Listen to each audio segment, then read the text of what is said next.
చెప్పొచ్చుగా. ఇప్పుడే చెప్తాను. బవి ఓ బవి, తింటావా ఒక జాంగ్రీ, తాగుతావా ఓ లస్సీ, వాసన చూస్తావా ఈ మల్లి, కనులారా చూస్తావా ఆ జాబిల్లి, మనసారా వింటావా నా కవితలు మళ్ళీ మళ్ళీ,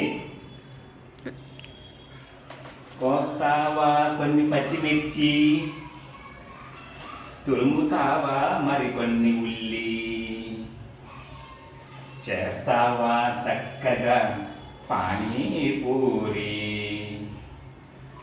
అంటావా ఊహు అంటావా చెప్పు జల్దీ, చదువులో కుస్తీ, మాటల్లో సుత్తి, ఆటపాటల్లో దోస్తి, సరిలేరు నీకెవ్వరు సాటి.